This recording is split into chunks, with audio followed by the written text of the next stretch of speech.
Hey everybody, it's Rob from Flailthroughs. This is Gundam Battle Operation 2, and this is a guest video before and after from Demolition Hound in the Gelgoog canon, which was part of the festival buffs in November.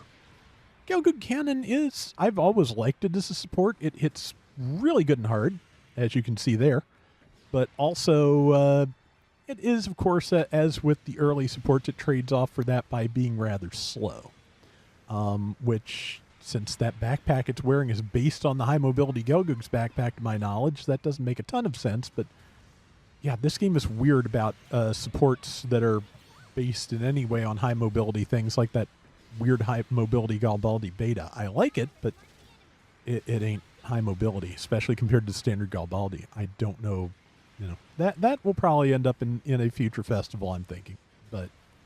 Yeah, at the moment, since this is the pre-buff round, the only option Gelgoog Cannon has for a hand weapon is the rocket launcher that the high mobility Gelgoog frequently uses.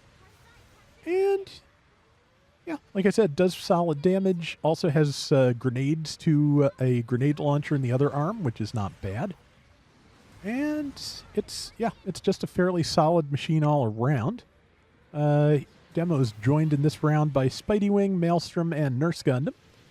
And yeah, I'm not sure how far back this was, but it's, before Demo moved on to his new color scheme, looks like. So yeah, been a bit. So far so good. G-Line Standard, another thing that has been heavily buffed since this round was recorded, is what took him out. And we are, well, tied 2490 even. I don't know how long that'll last, but just always kind of interesting to see the tie score, because, yeah, I've probably seen the end in a draw screen less than 10 times when I'm not, just goofing around in an AB room for some purpose or another. But, or a private room, I should say. They're not all AB rooms. You get the idea. 5647 to that G-Line Standard. And yeah, I think if one of the grenades connects, that suit would have been done for. I think somebody else grabbed it. That's perfectly fine.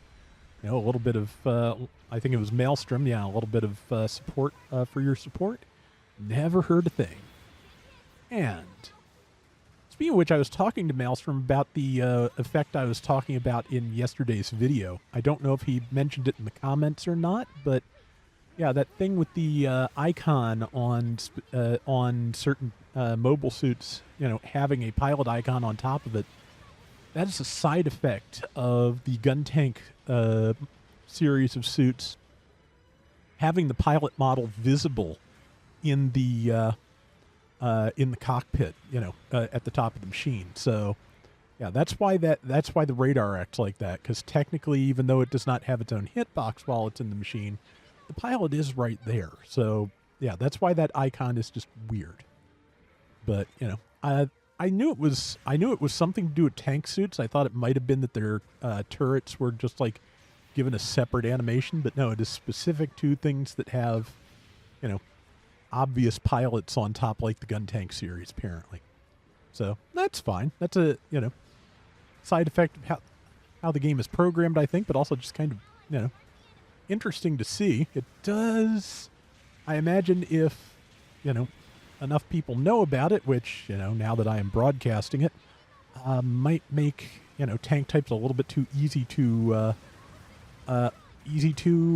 target on people who know what to look for on the radar. But we'll see how that works out in the long term. Let's see. Okay, good solid lead by the Allied team here. And let's see, 5 seconds until Demo can respawn. But yeah, like I said, Gelgoog Cannon hits really hard. Just yeah, it is a little bit on the slow side, and there are like specific ways they address that in the buffs that I really like. Ooh, good shot there. And yeah, when we get to round 2, I will talk about that a little bit. But yeah, it was the specific way they expressed the higher speed this should have, I think really worked out pretty well. So let's see. But yeah, Not sure what else to say. I am feeling better, which is why I am tackling the two-part video today. Because yeah, just a little bit. Digestion seems to be settled. Higher energy because I got some decent rest. All that all that good old person stuff. So there we go. And yep, grenades. Yeah, I'm pretty sure I'm pretty sure that's the G-Line standard taking, decent chunks out of him there. But yeah, he can certainly reciprocate when he has it, when he has a good line on it. 1500 to, not sure what that is, that he just hit. I think it's a Hyzak custom. Not 100% sure on that, but it was definitely a fellow support. And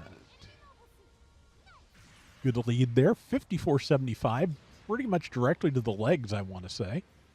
So, yeah, number 6 hopefully will be able to manage with that, though unfortunately, since that mobile suit has backup, maybe not so much. Yeah, 6 is a little bit surrounded, and yeah, with his current... Oh, good shot, wow. Yeah, just managing to line that up like perfectly as he was scoping in. That's a really nice shot. Like I'm an okay shot on a good day, but yeah, that was just really, really good. Okay, yeah, out of feet. Again, Aos is closing in. And good counter. Decent damage too. And yep, 52-11 again, most I think straight to the legs, so okay, it still has feet. That is, not the worst news, but it is news. But, okay, yeah. Number 6 managed to take it out, so, favor returned, basically. Demo didn't quite survive the experience, but, that happens. Yeah, this is going really well. Yeah, solid lead. A minute to go. And...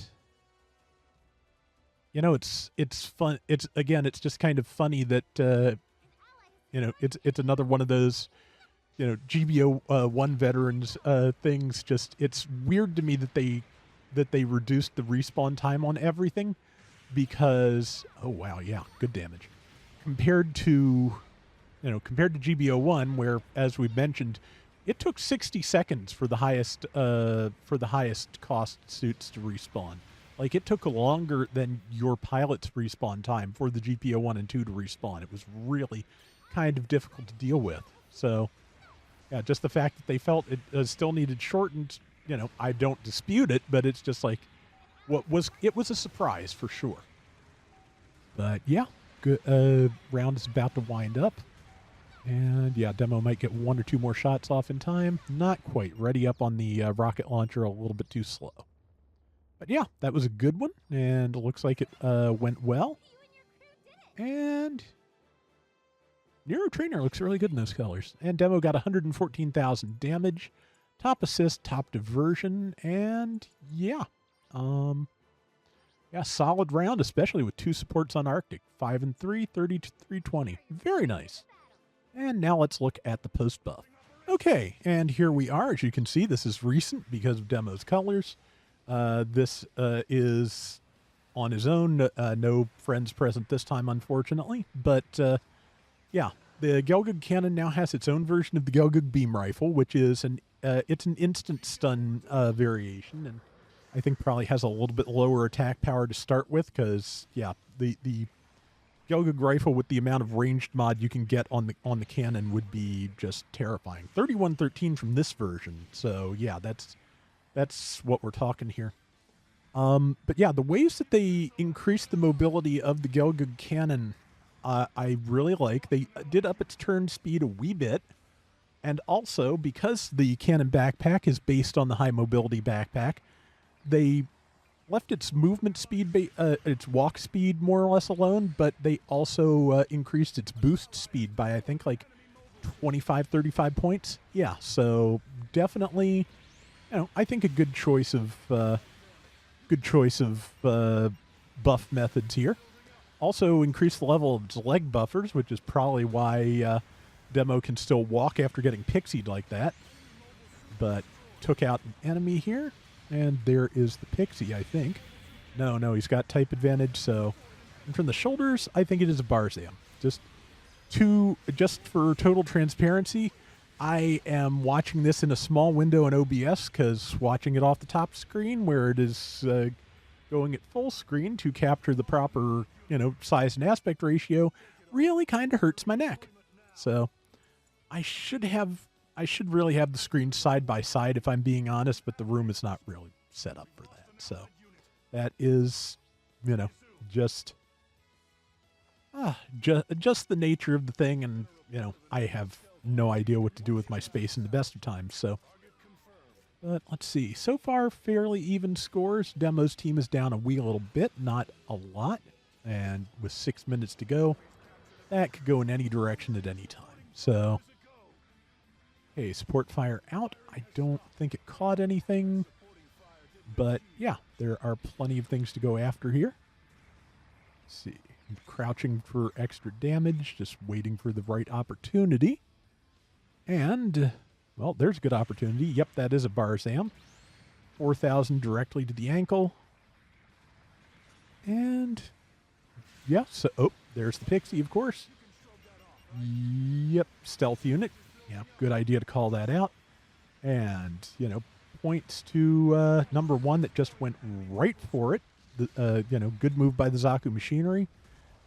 It seems to be plenty aware of how much damage Demo can put out if left alone, and trying to make that happen. That is excellent. Somebody sent support unit spotted, so number two has said they're going to go after that. So yeah, if Demo can get in some supporting shots here and there, a good move. Yeah, tackled forward. I'm not sure if that was to get in range or just to, in case the Pixie was behind him, but either way.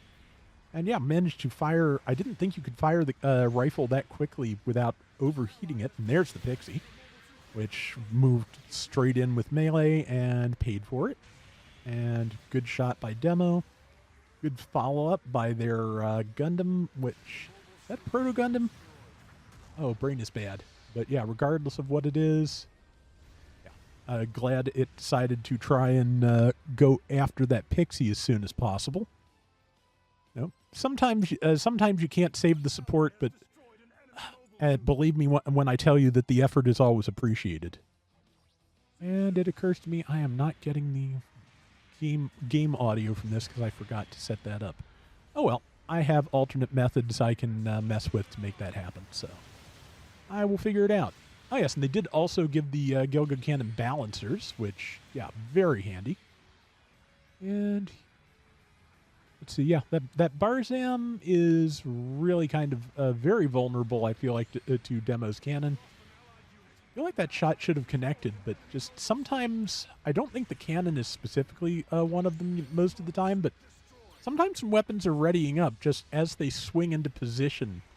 Their aim is slightly funky, and that I have definitely missed some good shots over the years because of that. And Pixie. Yep, need help. And number 4 is right there. Again, yeah, just, Demo's got a really good team here that is, being responsible about, good shot. Being responsible about responding to the support's calls for help.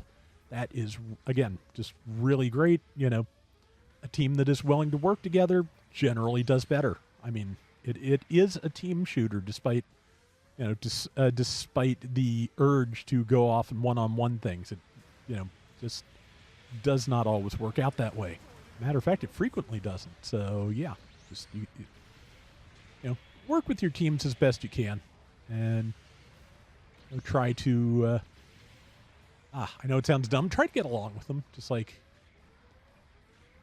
I'm having a hard time articulating this, but it's as a lot of the just random commentary on how teamwork should work, just stemming from a round I had earlier.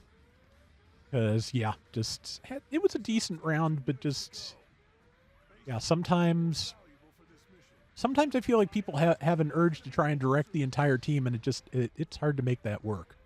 But, asking for things specific to you, like, please keep the Pixie from murdering me, that is, that's a reasonable ask. And let's see, that's probably the Barzam again. Demo has like no health and no legs, so ooh, good shot there on the feet. Good follow up with the grenades, and number one got the last shot in. That is again perfectly fine. This is definitely going in Demo's team's direction at the moment. And okay, bomb planted at the Allied base, which yeah, that's probably not a terrible idea if you're this overwhelmed. It's not going to win you the round, but it'll at least bring the team's score up if you are feeling like there's not much else you can accomplish. Good shot there on the Pixie. And number two is going to go straight in on it. And yeah, this is pretty well in the bag, I would say. And Demo's lasted a very long time on 797 health. Good shot there. And yeah, new and improved Gelgoog cannon doing very well. Grenades did the grenade thing. Good downswing there. Yeah, I have not gotten a good round with this myself, though I sat in on a really good round that Salty and I had when we were running dual Gelgoog cannons. I didn't do well. He did great. So he posted that on his channel a little while back. So, check out the Gelgoog cannon round he's got up there. You will see me thrashing around and trying to succeed at something in the background. Well, building tanked that shot, and that is the round. So let's take a look at the final numbers, because, yeah, this is looking pretty good. And 121,000 damage and top assist of 1,200. Yeah, so a little bit better than previous time. And Rob, stop mousing over things and making things show up in media player. But yeah, that was really solid. And that is going to do it in today's Gundam Battle Operation 2. We will be back soon with more. Till next time, everybody take care and have fun. Later. Okay, so the full set of buff. Got 2,000 more hit points, went from 18k to 20k. And if that's at level 1, with upper levels getting more hit points as well. High speed movement went from 165 to 190. So yeah, 25 extra points of boost speed. Thrusters went from 60 to 65, so it can not only boost faster, but longer. Starting at level 3, thrusters went from 60 to 70. Turn speed went up 3 points from 57 to 60. It actually got 2 close range slots, one medium and one long, so it went from 510-17 to 711-18. It got balancer. It got damage control level 1. Starting at level 4, it got damage control level 2. Special leg buffer was upped from level 1 to level 3, so higher damage reduction to shots to the leg. Level 3 and 4 went from level 2 of special leg buffer to level 4. And the level 5 got level 5 special leg buffer. It also got enhanced tackle upgraded to level 3 at the first level of the unit. And level 2 and up get enhanced tackle level 4. So yeah, extra tackle damage. The beam rifle, of course, is new. They upped the power on the shoulder beam cannon by 200 points, from 3,000 to 3,200 at level 1. Swap time is also shortened, so it can get shots off quicker. The missile launcher on the arm got a slight increase in power from 375 to 400, and they upped the build stun on it. So, yeah, pretty solid overhaul here. And yeah, you can see where it was needed, because yeah, the win rates were not great anywhere. Like the best win rate it had was at level 1, where the support average is 50.6%, and it had 43.1. Worst was at 600, where supports actually have 51.2%, and it had 40% even. So yeah. Yeah, and the damage was really kind of bad too. At level 1, the average support type does 67,000 damage in a given round. The Gelgoog cannon was doing 61k, and then it just drops off really badly as the averages go up at other costs. At 650, the average damage for support types is 92,238, and the Gelgoog cannon level 5 was doing 46,990 on average, so half of that. Also, to be honest, some of the worst MS losses I've ever seen, just in general, but also at the highest cost, because, yeah, average is 3.1 at 650, and it was at 4.2. So, yeah, it was really struggling, and hopefully these new buffs will help it with that.